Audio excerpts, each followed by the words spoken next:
अस्सलाम वालेकुम dear viewers, I am Mohammad Umar और आप देख रहे हैं चैनल सोशल मैथमेटिक्स। आज हम क्लास 10th एक्सरसाइज 2.3 का क्वेश्चन नंबर 2 का सेकंड पार्ट करने लगे।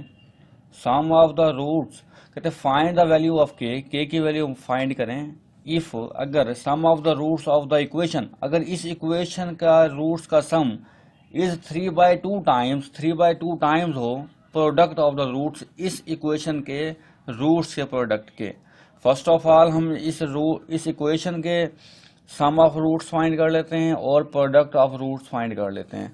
First of all sum of roots is equal to alpha plus beta से डिनोट करते हैं सम को। फार्मूला -b/a है। Alpha plus beta is equal to B की वैल्यू आप देख सकते हैं 3k-7 है, जबकि ए की वैल्यू 1 है। ए की वैल्यू 1 है तो alpha plus beta is equal to brackets of करने पर आंसर आएगा -3k+7। इस सम ऑफ रूट्स आ गया है। अब product of the roots find कर लेते हैं। Product of the roots is equal to product of the roots alpha beta से डिनोट करते हैं। फार्मूला c/a है। तो alpha beta is equal to c की वैल्यू हमारे पास 5k, जबकि ए की वैल्यू हमारे पास 1 है। तो इस तरह रूट्स का प्रोडक्ट हमारे पास 5k आ जाएगा। क्वेश्चन में कंडीशन दी गई है, उस कंडीशन को देखते हैं। कंडीशन दी गई है sum of the roots of the equation is 3/2 times the product of the roots, K sum का रूट्स का सम इक्वल है 3/2 टाइम्स प्रोडक्ट ऑफ रूट्स के। इस कंडीशन को मैथमेटिकल लिखने से पहले अगर आपने वीडियो को लाइक नहीं किया तो लाइक कर लीजिए। मैथमेटिकल लिखते हैं इसे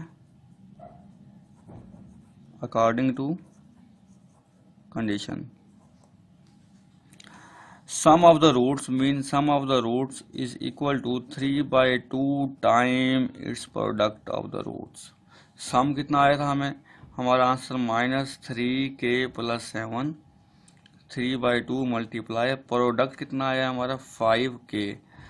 2 डिवाइड हो रहा है, राइट साइड लेफ्ट साइड पर आकर मल्टीप्लाई हो जाएगा। 2 3 6k, 2 7 14, 3 × 5 15k आ जाएगा, जबकि 14 is equal to 15k -6k right side पर जाकर +6k हो जाएगा। मुझे सॉल्व करते हैं इसे। 15k + 6k ऐड कर लेते हैं, 21k आ जाएगा हमारे पास। हमें क्योंकि k की वैल्यू फाइंड करनी है, k का मल्टीपल 21 है, लेफ्ट साइड पर आकर डिवाइड हो जाएगा 21। 7 के टेबल से सिंप्लीफाई करते हैं, 7 2 14, 7 3 21। तो k की वैल्यू हमारे पास आ जाएगी 2/3, जो कि हमारा रिक्वायर्ड रिजल्ट होगा।